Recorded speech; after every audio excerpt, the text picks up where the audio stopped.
दोस्तों, ये मेरा इंडिया के एजुकेशन सिस्टम के ऊपर दूसरा एपिसोड है। इससे पहले के एपिसोड में मैंने स्कूलों के एजुकेशन सिस्टम के ऊपर अपनी राय रखी थी कि उसमें कैसे सुधार किया जाए। इस एपिसोड में मैं पोस्ट स्कूल एजुकेशन के बारे में बात करूंगा। पोस्ट स्कूल एजुकेशन यानी कि कॉलेज, यूनिवर्सिटी, प्रोफेशनल, टेक्निकल आदि की एजुकेशन। दोस्तों, जब तक स्टूडेंट स्कूल में है तो उसे कुछ डिसाइड नहीं करना होता, क्योंकि स्कूलिंग सब जगह तकरीबन एक जैसी है। पर जैसे ही वो हायर सेकेंडरी करके निकलता है तो उसके सामने बहुत से रास्ते होते हैं कि वो क्या करे। पहले तो वो कौन सा कोर्स करे। आज की डेट में कोर्स भी बहुत तरह के हैं। इंजीनियरिंग ही बहुत ज़्यादा किस्म की है। फिर डॉक्टरी में भी बहुत वैरायटी है। जनरल प्रैक्टिशन से लेकर बहुत तरह के स्पेशलिस्ट डॉक्टर। आईटी में तो अनगिनत तरह के कोर्स हैं। Programming, digital marketing, computer hardware repair, networking. फिर अनगिनत तरह के टेक्निकल और वोकेशनल कोर्स हैं। फिर बहुत ही तरह के प्रोफेशनल कोर्स हैं, जैसे कि CA, MBA, accounts, taxation, hotel management etcetera. फिर आर्ट्स है, साइंस है, कॉमर्स है। लिस्ट बहुत ही लंबी हो सकती है, बल्कि हज़ारों में हो सकती है। दूसरा, वो ये कोर्स कहाँ से करे, क्योंकि अब गवर्नमेंट यूनिवर्सिटीज़ के साथ साथ प्राइवेट यूनिवर्सिटीज़ भी बहुत हैं। वो गवर्नमेंट यूनिवर्सिटी से करना चाहता है तो वो भी कई कॉलेजेस में बटी हुई है। दिल्ली में ही दिल्ली यूनिवर्सिटी के अंडर बहुत से कॉलेज हैं। फिर वो जिस गवर्नमेंट कॉलेज में जाना चाहता है वहाँ उसे एडमिशन नहीं मिलता, फिर वो दूसरे गवर्नमेंट कॉलेजेस में अप्लाई करता फिरता है। और अगर वो प्राइवेट यूनिवर्सिटीज़ की तरफ रुख करता है तो वहाँ वो और परेशान हो जाता है, क्योंकि प्राइवेट यूनिवर्सिटीज़ भी बहुत सारी हैं। वो कौन सी चूज़ करे, उनकी रेपुटेशन, रिलायबिलिटी, फीस, उनकी डिग्री की वैल्यू, क्या फ्रॉड या फेक यूनिवर्सिटी तो नहीं, कहीं ये यूनिवर्सिटी बंद ही ना हो जाए, घर से डिस्टेंस आदि आदि। दोस्तों, ऐसे में स्टूडेंट के लिए गलत डिसीजन लेने का चांस बहुत ज़्यादा है। यानी कि जो इसकी ज़िंदगी का सबसे अहम डिसीजन है उसका वो गलत फैसला भी कर सकता है। ये अपने आप में कितनी अनफॉर्चुनेट बात है। और अगर वो गलत डिसीजन ले लेता है तो फिर वो सारी उम्र उस पर रिग्रेट करता है। कई बार जब उसे कुछ समझ में नहीं आता तो कई स्टूडेंट तो पढ़ाई ही छोड़ जाते हैं, जिससे उसका और देश का दोनों का नुकसान है। ऐसे में मजबूरी में कई स्टूडेंट ओवरसीज पढ़ने का भी डिसाइड कर लेते हैं, जैसे कि इंग्लैंड, यूएस, सिंगापुर, ऑस्ट्रेलिया आदि। यानी कि वो बाहर की बहुत ज़्यादा फीस देने को तैयार है, क्योंकि यहाँ उन्हें सेटिस्फैक्ट्री ढंग का कॉलेज या कोर्स नहीं मिलता। दोस्तों, कुछ तो गड़बड़ है, या फिर सारा कुछ ही गड़बड़ है। इसके ऊपर मैं अपनी पॉइंट बाय पॉइंट राय रखता हूँ। दोस्तों, आप मानो या ना मानो, मैंने एक बहुत ही अच्छा टॉपिक चुना है और मुझे पूरा विश्वास है कि मैंने आगे इसका सही हल निकाला है, इसलिए कहीं जाइएगा नहीं। पहले प्राइवेट यूनिवर्सिटीज़ के बारे में बात करते हैं। दोस्तों, हम देख रहे हैं कि देश में बहुत सी प्राइवेट यूनिवर्सिटीज़ हैं। मेरे विचार में ये इसलिए हुआ क्योंकि या तो देश में गवर्नमेंट यूनिवर्सिटीज़ कम है, या उनका स्टैंडर्ड कंपैरेटिवली कम है, या उनमें एडमिशन नहीं मिलता, या उनमें वो कोर्स नहीं है जो स्टूडेंट करना चाहता है। यानी कि मेन रीज़न यही हुआ कि गवर्नमेंट यूनिवर्सिटीज़ में कोई ना कोई कमी है। इसको हम बाद में देखते हैं। पहले प्राइवेट यूनिवर्सिटीज़ को डिस्कस करते हैं। दोस्तों, प्राइवेट यूनिवर्सिटीज़ के साथ बहुत से इशू जुड़े हुए हैं। आइए इनको एक एक करके डिस्कस करते हैं। पहला है फीस। मेरा मानना है कि ज़्यादातर प्राइवेट यूनिवर्सिटीज़ प्रॉफिट के लिए खुलती है, यानी कि ये एक बिजनेस बन गया है। और अगर ये बिजनेस है तो ऑब्वियसली उनकी फ़ीस भी अच्छी खासी होगी। ये पेरेंट्स के लिए बहुत बड़ा बर्डन है। ऐसे में बहुतायत स्टूडेंट्स शायद आगे पढ़ने का विचार ही त्याग दें। ये बहुत ही अनफॉर्चुनेट बात होगी कि बच्चे ज़्यादा फीस के कारण ना पढ़ पाएँ। दोस्तों, अगर हम ध्यान दें तो देखेंगे कि प्राइवेट यूनिवर्सिटी वाले हमेशा अपने बारे में बढ़ा चढ़ा कर लिखते हैं। आप उनके एडवर्टीजमेंट देखिए, वो बहुत ही अट्रैक्टिव बातें लिखते हैं, जैसे high ranking university, high placement rate, top 50 university, high distinction rate, world class degrees, और भी पता नहीं क्या क्या। आप गूगल करिए, आप खुद ही देख सकते हैं। ऐसे में स्टूडेंट अगर उनकी ऐसी बातों में आकर किसी यूनिवर्सिटी को ज्वाइन कर लेता है और जल्द ही उसे पता चलता है कि एडवर्टीजमेंट की बातें झूठी हैं, तो वो बहुत ही पछताता है। इस बारे में कई बातें भी सुनने को मिलती हैं, जैसे कि क्लासेस लगती ही नहीं, डिग्री बिना एग्ज़ाम के भी मिल जाती है, प्लेसमेंट भी नहीं करवाते, मार्क्स बढ़ा कर देते हैं आदि।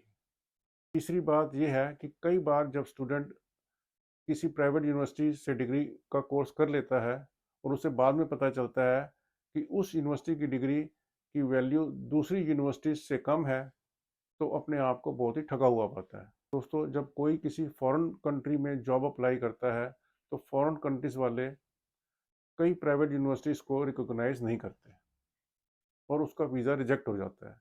ऐसे में जॉब एस्पिरेंट को बड़ा झटका लगता है और उसे लगता है कि उसकी मेहनत, पैसा और टाइम सब बेकार गया। दोस्तों, हमें देखने को मिलता है कि इंडिया में बहुत फेक यूनिवर्सिटीज़ भी हैं। अगर आप fake universities in India Google करेंगे, तो वहाँ आपको कई फेक यूनिवर्सिटीज़ देखने को मिलेंगी। ऐसे में अगर कोई स्टूडेंट ऐसी किसी यूनिवर्सिटी में एडमिशन ले लेता है, तो उसके पैसे बर्बाद हो जाते हैं। दोस्तों, हमें ये भी सुनने को मिलता है कि कोई प्राइवेट यूनिवर्सिटी बंद हो गई।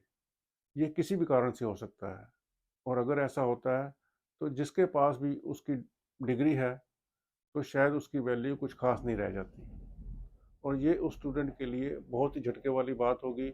उसे अपनी पढ़ाई, टाइम और पैसा बर्बाद होता नज़र आता है। फिर ये प्राइवेट यूनिवर्सिटीज़ वाले जो कोर्स पढ़ा रहे हैं, वो अप टू डेट है या नहीं, इसको कौन देखेगा? दोस्तों, जैसा कि हमने देखा कि अगर कोई प्राइवेट यूनिवर्सिटी से ग्रेजुएशन करने की सोचता है, तो उसके सामने ये सब कंसर्न आते हैं। वही अगर वो अपनी डिग्री अगर वो किसी गवर्नमेंट यूनिवर्सिटी से करता है, तो सामने कोई ऐसा कंसर्न नहीं आता।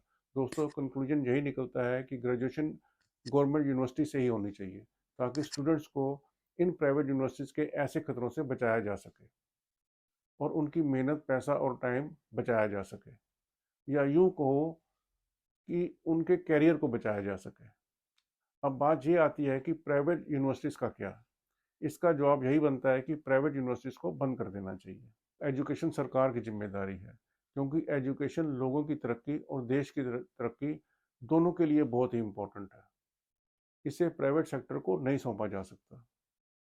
दोस्तों, मोस्टली प्राइवेट यूनिवर्सिटीज़ अब प्रॉफिट के लिए खुल रही हैं, यानी कि ये बिजनेस बन गया है और क्योंकि ये बिजनेस बन गया है, इसलिए ये प्राइवेट यूनिवर्सिटीज़ वाले फीस भी भारी भरकम रखते हैं और क्योंकि सरकारी यूनिवर्सिटीज़ की कमी है, तो पेरेंट्स को मजबूरी में इस भारी भरकम फीस को देना पड़ता है और पेरेंट्स के लिए ये भी एक स्ट्रेस बना हुआ है। जहाँ और देशों में लोगों को ज़्यादा से ज़्यादा पढ़ाने के लिए सरकारें तरह तरह से एजुकेशन सब्सिडाइज करती हैं, वही भारत में लोगों को प्राइवेट यूनिवर्सिटी की भारी भरकम फीस देनी पड़ रही है। दोस्तों, विचार यही बनता है कि प्राइवेट यूनिवर्सिटीज़ को बंद कर देना चाहिए। अब आते हैं अगले पॉइंट पर। दोस्तों, हमने देखा कि कैसे पोस्ट स्कूल एजुकेशन पूरी तरह से फ्रेगमेंटेड हुई पड़ी है, यानी कि टुकड़ों में बंटी हुई है, यानी कि अनगिनत गवर्नमेंट और प्राइवेट यूनिवर्सिटीज़ में बटी हुई है। ये स्टूडेंट के भटकने की बेस्ट रेसिपी है। एजुकेशन को इतना कॉम्प्लिकेटेड नहीं बनाना चाहिए। एजुकेशन सिस्टम स्ट्रीमलाइंड होना चाहिए, यानी कि सिंपल, एफिशिएंट और इफेक्टिव। इसलिए मेरे विचार से सिर्फ और सिर्फ एक ही यूनिवर्सिटी होनी चाहिए और वो भी सरकारी। आइए इसे और अच्छी तरह से समझते हैं। दोस्तों, आदमी वहीं भटकता है जहाँ रास्ते बहुत होते हैं। अगर एक ही रास्ता है, तो भटकने का कोई चांस नहीं। इसी प्रकार अगर एक ही यूनिवर्सिटी होगी, तो स्टूडेंट को हायर सेकेंडरी के बाद सिर्फ वहीं जाना है और कहीं भटकने की ज़रूरत नहीं। इससे स्टूडेंट के लिए हर तरह का असमंजस दूर हो जाएगा। हर किस्म की पढ़ाई इसी यूनिवर्सिटी में ही हो। Every type of post school education under one roof, यानी कि स्टूडेंट को हायर सेकेंडरी के बाद कोई भी कोर्स करना हो, CA, MBA, MBBS, IT, commerce, science, arts, technical, हर किस्म का सब ही एक जगह हो। आज अगर सीए की इंस्टीट्यूट या कोई और अलग है, तो वो भी इसी यूनिवर्सिटी में ही हो। इस यूनिवर्सिटी के अलावा पढ़ाई की हर किस्म की अन्य संस्था बंद होनी चाहिए और जितने भी आज के गवर्नमेंट कॉलेज हैं, वो भी सारे इस यूनिवर्सिटी में मर्ज हों। अगर किसी भी कोर्स में एडमिशन के लिए स्टूडेंट को कुछ पूछना है, तो बस उसे एक ही जगह जाना है और वो भी इसी यूनिवर्सिटी में और कहीं भी नहीं। चाहे कोर्स छोटा हो, 3 महीने का हो या डिप्लोमा हो, 1, 2 या 3 साल का, या बैचलर की डिग्री हो या फिर मास्टर्स की डिग्री हो, पार्ट टाइम हो या फुल टाइम, सब एक ही जगह। दोस्तों, हमने जितने भी बुरे अंजाम अभी तक डिस्कस किए हैं, वो सब इस एजुकेशन सिस्टम से दूर हो जाएंगे। इसे आगे और अच्छी तरह से समझेंगे। अब आते हैं इस पर कि ये सरकारी यूनिवर्सिटी कहाँ कहाँ होनी चाहिए, ताकि यूनिवर्सिटी एजुकेशन की कमी किसी को ना हो। दोस्तों, पहले तो मैं ये कहूँगा कि हर राज्य की अपनी अपनी एक यूनिवर्सिटी होनी चाहिए, जैसे कि Maharashtra university, Uttar Pradesh university, Madhya Pradesh university आदि। हर राज्य की सरकार अपनी इस यूनिवर्सिटी की खुद जिम्मेदार होगी, और ये यूनिवर्सिटी हर सिटी में एक होनी चाहिए। जो सिटी बहुत बड़ी हैं, जैसे कि दिल्ली, मुंबई, चेन्नई, कोलकाता आदि, वहाँ एक से ज़्यादा हो सकती हैं। और यूनिवर्सिटी अगर मुंबई में है तो इसका नाम होगा महाराष्ट्र यूनिवर्सिटी मुंबई। अगर यूनिवर्सिटी लखनऊ में है तो उसका नाम होगा उत्तर प्रदेश यूनिवर्सिटी लखनऊ। कंपटीशन भी सही होगा, एक राज्य की यूनिवर्सिटी का दूसरे राज्य की यूनिवर्सिटी के साथ, एक शहर की यूनिवर्सिटी का दूसरे शहर की यूनिवर्सिटी के साथ। अब आते हैं कि ये यूनिवर्सिटी कैसी होनी चाहिए। दोस्तों, जैसा कि मैंने कहा कि एक शहर में एक ही यूनिवर्सिटी होनी चाहिए, यानी कि जितने भी एग्जिस्टिंग सरकारी या प्राइवेट कॉलेज या यूनिवर्सिटीज़ हैं वो सारे बंद हों या इसमें मर्ज हों, तो जाहिर है कि इस यूनिवर्सिटी का साइज भी बहुत बड़ा होगा। दोस्तों, इसमें घबराने वाली कोई बात नहीं है। दुनिया में बहुत सी यूनिवर्सिटीज़ हैं जो साइज़ में बहुत बड़ी हैं, आप गूगल करके देख सकते हैं। बल्कि जितनी बड़ी यूनिवर्सिटी होगी उतना ही उसका नाम होगा, और चाहिए भी यही कि यूनिवर्सिटी का नाम हो, ताकि इस यूनिवर्सिटी से पढ़े हुए स्टूडेंट को ग्रेजुएशन के बाद जॉब की प्रॉब्लम ना हो। दोस्तों, जैसे एक बड़ी कंपनी का इकोनॉमी ऑफ स्केल के बेनिफिट होते हैं, ऐसे ही बड़ी यूनिवर्सिटी होने के अनगिनत एडवांटेज हैं। बड़ा बजट होने से इसमें रिसोर्सेज भी ज़्यादा होंगे, जैसे कि laboratories, libraries, internship, contacts in industry आदि। इसमें टैलेंटेड स्टूडेंट्स और टैलेंटेड टीचर्स भी आएंगे। इसका एलुमनाई नेटवर्क भी बहुत बड़ा होगा, जो स्टूडेंट को बाद में जॉब मिलने में मदद कर सकता है, इत्यादि इत्यादि। रिगार्डिंग बिल्डिंग, मेरा स्वयं का मानना है कि बिल्डिंग 3 मंजिला होनी चाहिए, यानी कि ग्राउंड फ्लोर, फर्स्ट फ्लोर और सेकंड फ्लोर। अगर कोई स्पेशलाइज कोर्स है जैसे कि सीए का, तो बेशक उसका अपना एक अलग ब्लॉक हो। ये सब आपसी सहमति और ज़रूरत के हिसाब से होना चाहिए। अब क्योंकि ये एक बहुत बड़ा कैंपस होगा, इसलिए इसमें कई फूड कोर्ट होने चाहिए, जहाँ हर तरह का फूड मिले और रीजनेबल प्राइस पर, ताकि स्टूडेंट्स को खाने की प्रॉब्लम ना हो। वैसे तो ज़्यादातर स्टूडेंट्स लोकल ही होंगे, पर हो सकता है कि कई स्टूडेंट दूसरे शहरों से भी आएँ। और अगर इस यूनिवर्सिटी का नाम हो गया तो शायद दूसरे देशों से भी आएँ। इसलिए इस यूनिवर्सिटी में एक हॉस्टल भी होना चाहिए। इस यूनिवर्सिटी में badminton, tennis, table tennis, gym, squash, swimming pool, running track, volleyball, basketball आदि की स्पोर्ट फैसिलिटीज़ भी होनी चाहिए। अब आते हैं इस यूनिवर्सिटी के मैनेजमेंट पर। दोस्तों, अब क्योंकि यूनिवर्सिटी का साइज़ बहुत बड़ा है, एक प्रिंसिपल शायद सारी यूनिवर्सिटी को अकेला अच्छी तरह मैनेज ना कर पाए। इसलिए मेरे विचार से पूरी यूनिवर्सिटी को कई डिपार्टमेंट में बांटा जाए और हर डिपार्टमेंट का इंचार्ज एक वाइस प्रिंसिपल हो, और ये सारे वाइस प्रिंसिपल यूनिवर्सिटी के प्रिंसिपल को रिपोर्ट करें। और सबसे पहला रूल तो यही होना चाहिए कि अगर कोई टीचर या स्टाफ ठीक काम ना करे तो वाइस प्रिंसिपल उसे उसी वक्त निकाल सके। अगर वाइस प्रिंसिपल ठीक काम नहीं कर रहा तो प्रिंसिपल उसे निकाल सके, और अगर प्रिंसिपल ठीक नहीं काम कर रहा तो मिनिस्ट्री की एक कमेटी उसे निकाल सके। दूसरा, एक टीचर्स का पूल होना चाहिए, यानी कि एक ऑनलाइन पोर्टल जहां सभी टीचर्स की जॉब एस्पिरेंट्स का डाटा हो, ताकि जैसे ही किसी टीचर को निकाला जाए तो उसी वक्त इस पोर्टल से नया टीचर मिल सके। यूनिवर्सिटी की मेंटेनेंस के लिए एक एडमिन डिपार्टमेंट हो। अब आते हैं यूनिवर्सिटी चलाने के खर्चे पर। दोस्तों, यूनिवर्सिटी की लैंड और बिल्डिंग, इसका खर्चा तो सरकार ही देगी, ये तय है। यूनिवर्सिटी चलाने का खर्च, दोस्तों, जैसा मैंने अपने पिछले एपिसोड में कहा कि हिंदुस्तान में पैसे की कमी नहीं है, बस थोड़ी सी प्लानिंग की ज़रूरत है। यूनिवर्सिटी कैलकुलेट करे कि हर स्टूडेंट की फ़ीस कितनी बनती है। ये फ़ीस हर स्टूडेंट से लेनी होगी। अगर कोई फैमिली ये फ़ीस अफोर्ड नहीं कर सकती तो उस स्टूडेंट की फ़ीस पूरी या आधी माफ़ हो। यूनिवर्सिटी को चलाने में जितना पैसा कम पड़े वो सरकार पूरा या आधा दे, या ये पैसा सरकार उन लोगों से चैरिटी या स्पॉन्सरशिप के रूप में ले जो बहुत अमीर हैं, जैसे कि rich people, rich companies, rich NRIs और रिच फॉरेनर्स। दोस्तों यकीन मानिए, ऐसे अनगिनत लोग हैं जो चैरिटी करना चाहते हैं, पर उन्हें समझ में नहीं आता कि चैरिटी कहाँ की जाए, क्योंकि इंडिया में कोई ऐसा प्लेटफॉर्म नहीं है जहां लोग जाकर अपनी पसंद की चैरिटी कर सकें। और अगर सरकार उन्हें चैरिटी या स्पॉन्सरशिप का सही प्लेटफॉर्म देती है, तो यकीन मानिए अनगिनत लोग आगे आएंगे और इस प्रकार यूनिवर्सिटी के खर्च के लिए पैसा आराम से जुटाया जा सकता है। यही एक बात और, दोस्तों भारत में अनगिनत अमीर लोग हैं। कई बार ये लोग चाहते हैं कि वो अपने माता या पिता को श्रद्धांजलि दें और उनकी याद में कुछ बनवाएं, लेकिन उनको नहीं मालूम कि वो ऐसा क्या करें या कैसे करें। अगर सरकार उनको ये ऑप्शन देती है और ये अमीर लोग यूनिवर्सिटी को जितना पैसा देते हैं उस हिसाब से यूनिवर्सिटी में सूटेबल जगहों पर उनके माता पिता का नाम लिखा जाए।